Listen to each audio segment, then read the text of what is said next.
Bonjour, chère amie lectrice et cher ami lecteur. Ça fait 3 semaines, mi-mai, que nous avons lancé le livre avec les équipes d'édito. Ce livre qui me tenait à cœur, qui était euh, rédigé dans l'intimité de ma maison et qui aujourd'hui est partagé dans toutes les librairies du Québec et de France. Je suis ému de ce qui s'est passé au lancement. J'étais entouré de ma famille, mes amis, mes proches et aussi des gens que je ne connaissais pas qui sont venus passer ce moment et célébrer avec moi cet accomplissement. Il y avait aussi les équipes d'édito qui ont toujours été là pour prendre soin de moi, que ce soit Ingrid Remazel, qui est mon éditrice et qui a pris tellement soin de tout ce processus éditorial et de ma vie d'écrivain, et Erwan, qui est le directeur des éditions Édito, et toute l'équipe qui a été là pour m'accueillir chaleureusement auprès d'eux et donner le meilleur pour ce livre. Ce livre qui est à la fois une représentation de ce que j'offre sur les réseaux sociaux, c'est-à-dire des citations, mais aussi des des récits intimes que j'essaye de venir vous chuchoter dans les oreilles. Et je vous souhaite donc une bonne écoute de ce lancement du livre, qui a été un moment très, très important et très émouvant pour moi. Bonne écoute. Un, deux, deux.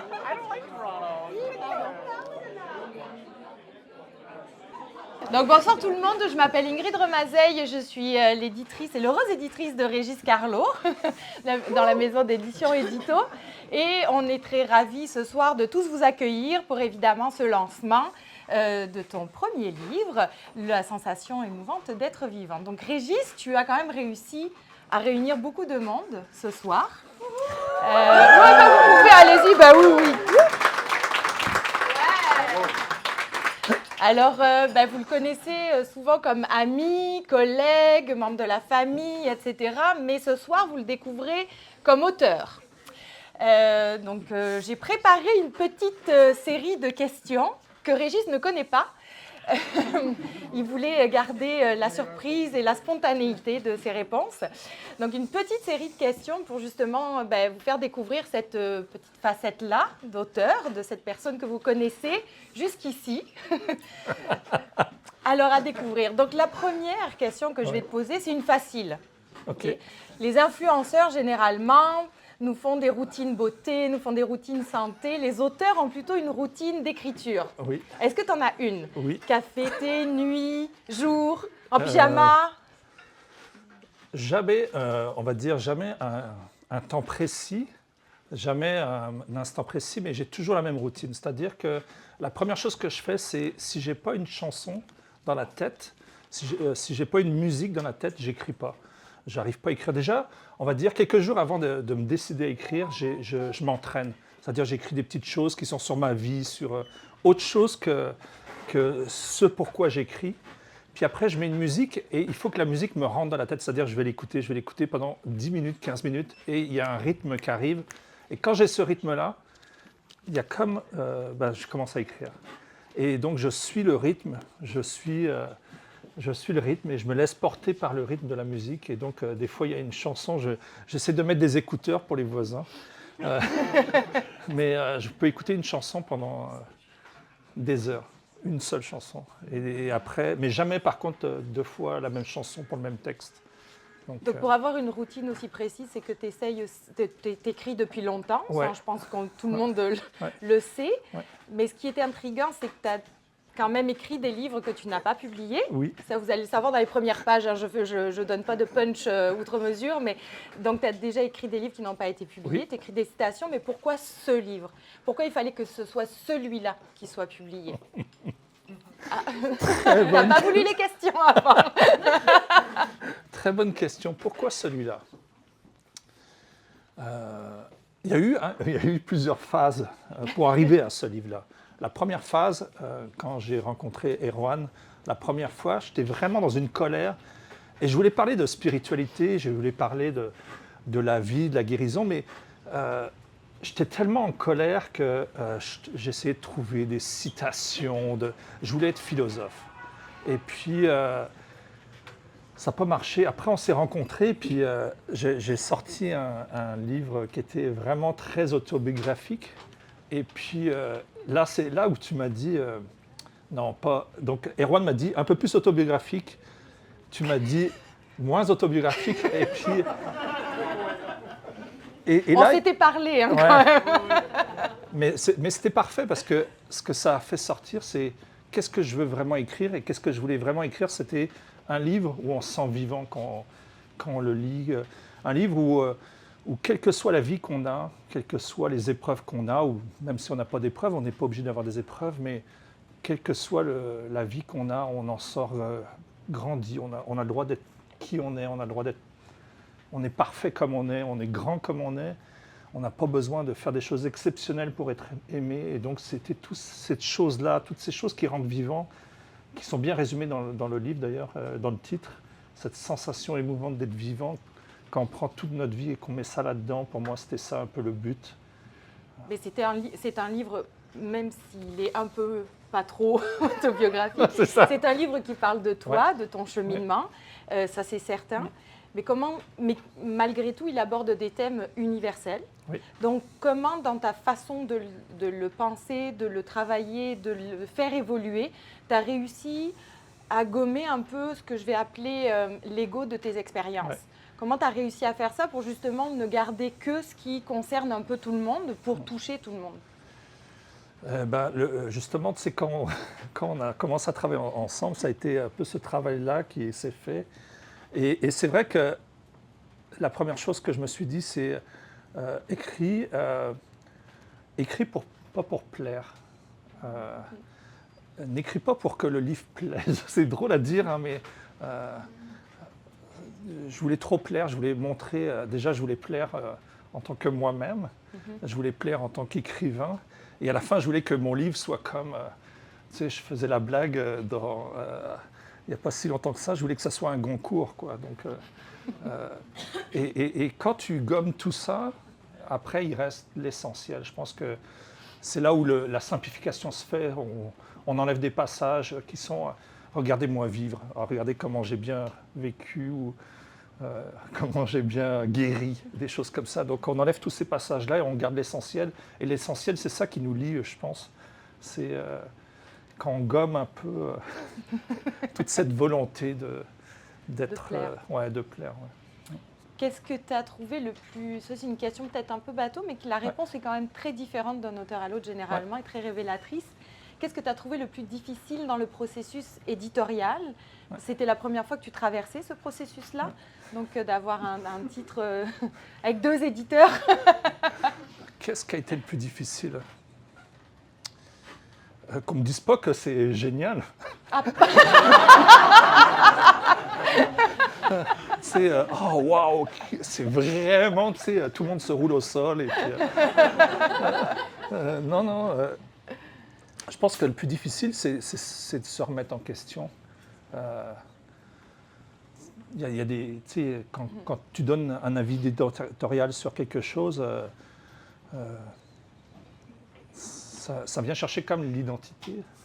C'est qui on est, c'est toujours la même chose, qu'on veut être aimé. Tu sais, mais après, il faut se remettre au travail, c'est-à-dire que notre texte, on l'a en face de nous, on nous donne un commentaire, il faut sortir quelque chose d'autre. Il faut enlever des choses ou les réécrire et de se réinventer soi-même. Se renouveler. Et surtout quand il y a des passages qu'on adore. Et souvent, c'est ceux-là qu'on nous dit pas très compréhensibles. C'est là où, justement, il faut comme... ok, j'y retourne. Et au début, je me disais, l'édition, on va retourner 1 fois, 2 fois, allez, ça va être suffisant. Mais on s'y prend au jeu. et on s'y prend au jeu. Et il y a même un moment où j'étais écœuré de me lire. Et il faut retrouver la joie de se lire. Parce que si moi, j'apprécie pas ce que je lis, comment les autres vont apprécier ce que je lis, ce que j'ai écrit. Donc c'est vraiment un travail aussi de retrouver le goût. Justement, qu'est-ce qui te faisait retrouver le goût à chaque fois? Qu'est-ce qui te redonnait l'élan de continuer? Et de Qu'est-ce donner qui ces m'a donné efforts-là. l'élan? Je pense que déjà, je suis très bien entouré dans ma vie. Il y a des gens vraiment qui m'ont écrit des petits messages. Comment va ton écriture? Euh, tu sais, juste ça, ça fait du bien. Et aussi, c'était aussi comment on appelle ça, une promesse faite à moi-même. Ça fait 30 ans que je veux écrire ce livre-là. J'ai écrit quand j'étais plus jeune, puis j'ai arrêté parce que je pensais que j'étais bon en maths, mais pas bon en Donc j'ai pas écrit. Et puis après, j'ai écrit comme plein de choses, mais il y avait quelque chose qui est aussi du cadeau fait à moi-même, d'aller jusqu'au bout de l'aventure et me dire, je l'ai fait, d'aller jusqu'au bout et puis d'arriver à produire aussi un livre de qualité. Quand même. Ben, tu as l'habitude, et il y a sûrement beaucoup de gens ici qui te suivent aussi sur les réseaux sociaux. Donc, ça fait des années et des années que tu écris des textes courts, des citations, des pensées quotidiennement. Donc, c'est quand même aussi un rythme d'écriture soutenu. Mais qu'est-ce que tu attends, toi? Qu'est-ce que tu as vu comme différence en tant qu'auteur de citations? Donc, de pensées courtes, et donc il faut que ce soit court, efficace et punché en très peu de mots. Et en tant qu'auteur de livres, où tu peux un peu plus te laisser aller. Ben, c'était ça qui était difficile parce que au début, c'était comme si je trouvais que c'était mou, entre guillemets, que les phrases étaient comme molles parce qu'il y avait une bonne phrase et puis après, c'était comme mou, comme c'est pas punché à chaque phrase. Mais aussi d'avoir un punch à chaque phrase, ça donne pas de rythme. Ça donne pas de. Il n'y a pas de. Ça serait comme juste dire. Hey, ouais, ça serait comme quelqu'un, peut-être un slam, même pas, une chanson qui serait pas digeste à lire, on va dire. Et donc, moi, je vois les phrases courtes comme des choses qu'on clame. Et peut-être que le livre, je vois quelque chose comme on susurre, tu vois, quelque chose de plus doux. Belle image. Est-ce que tu aurais une citation à nous partager ce soir pour illustrer ce moment dans le livre ou pas dans le livre? Peut-être une exclue, je ne sais pas. Oh! Non. Quelque chose qui représenterait justement tes émotions du moment. Ouf!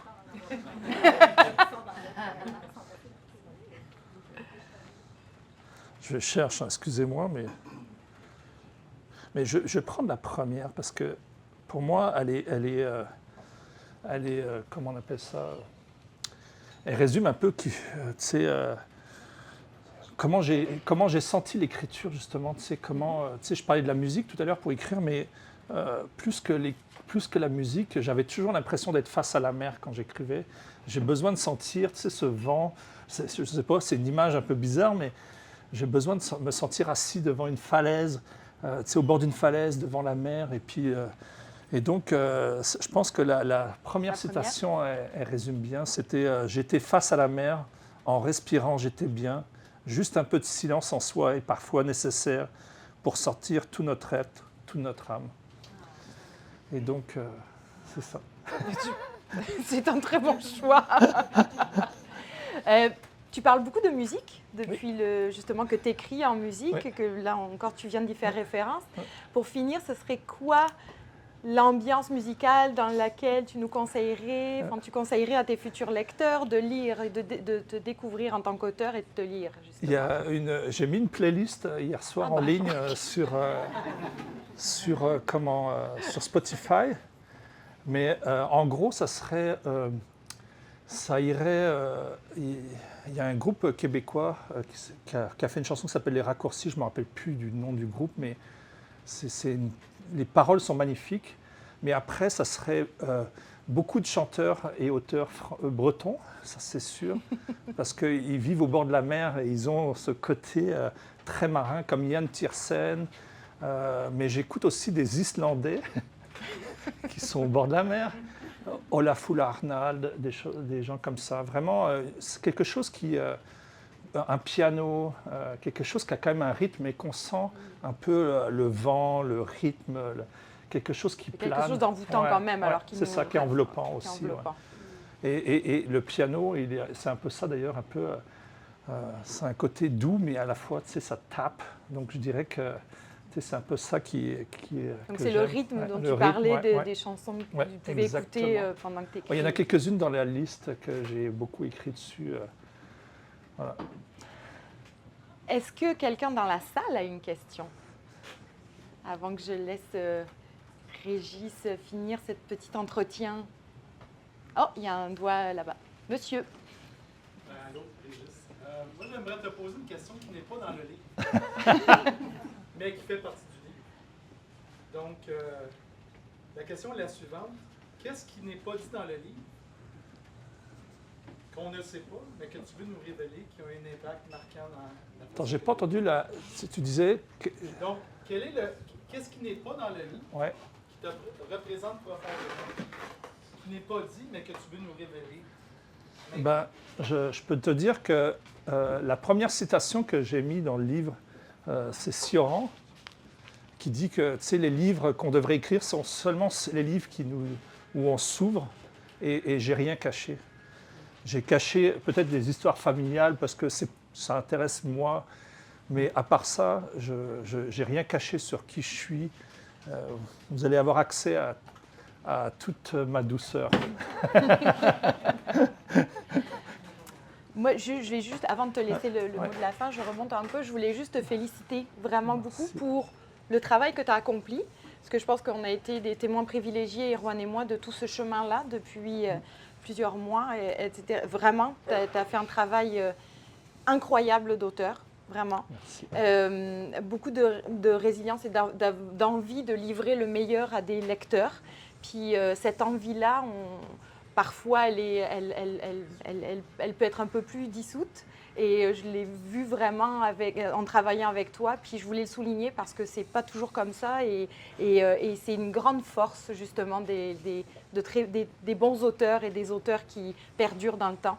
Donc, bravo pour cette force-là. Bravo pour la ténacité aussi. Et puis, encore une fois, félicitations. Merci. Et je sache que toute l'équipe, en tout cas, nous, on est ravis de t'avoir dans le catalogue édito. Et puis, je pense que tout le monde peut t'applaudir. Vraiment. Bravo.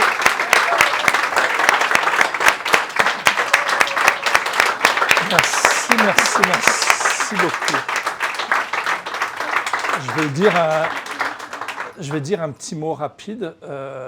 La première chose que je veux dire, c'est Éloane est où? Derrière toi. Est-ce qu'Eva est là? Elisa?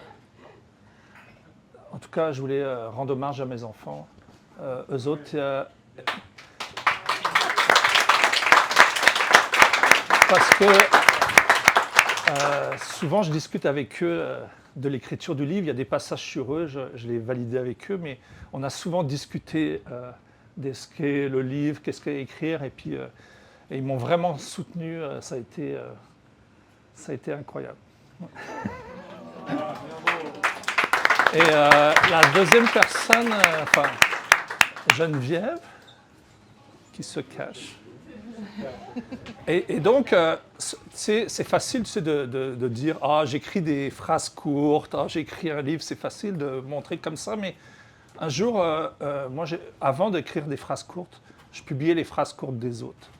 Et quand j'ai rencontré Geneviève, elle m'a dit « Hey, t'écris est-ce que tu peux me montrer ce que tu écris ?» Puis elle m'a dit « Pourquoi tu ne partages pas qui tu es? Tu sais, c'est bon, essaye, tu vas voir. » Et ça a commencé comme ça. Et pareil pour le livre, j'arrivais plus à avancer. Puis elle m'a dit hey, « Si tu pouvais poser chaque soir des feuilles sur la table de nuit, je les lirais.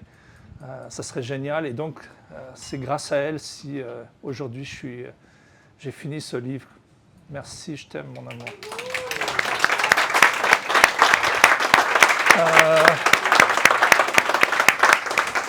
Une autre personne qui a été très très importante à la fois dans l'histoire de mon livre mais aussi dans ma vie, c'est Nicole Bordelot.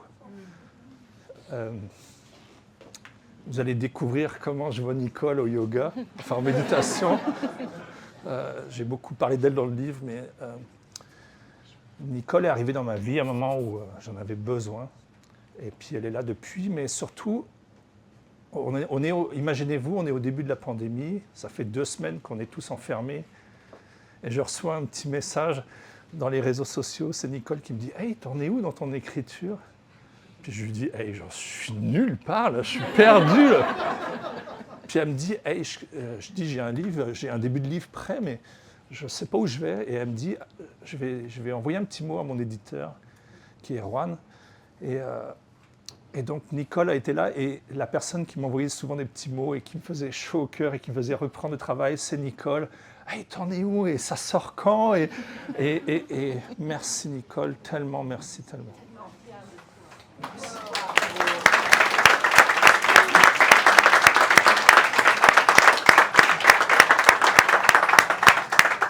Erwan.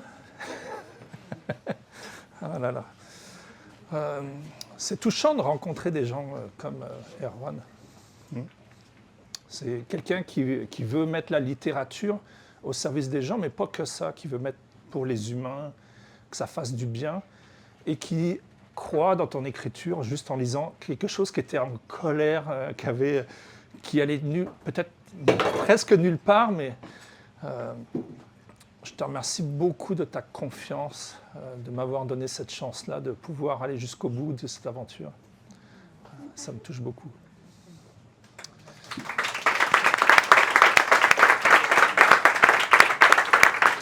Ingrid. Ingrid, comment je dirais ça? Ouais. Ça a été... j'ai été en colère contre toi, ouais. Tu as été mais tu as été la bougie d'allumage de quelque chose d'extraordinaire. Tu sais, on dit qu'un livre, ça nous transforme. Moi, ça a fermé quelque chose dans ma vie, ça m'a guéri de quelque chose.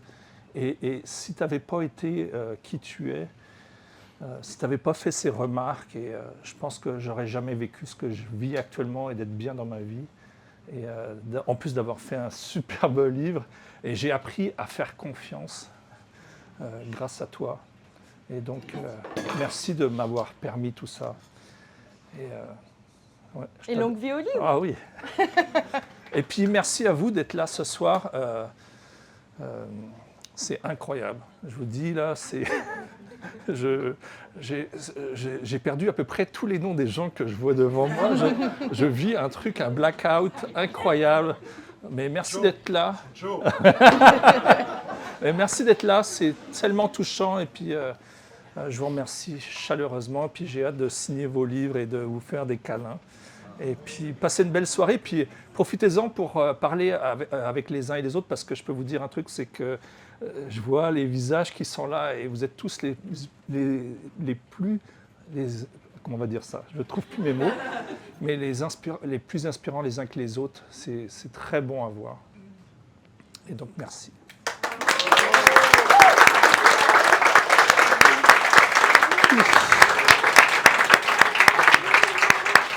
Bravo.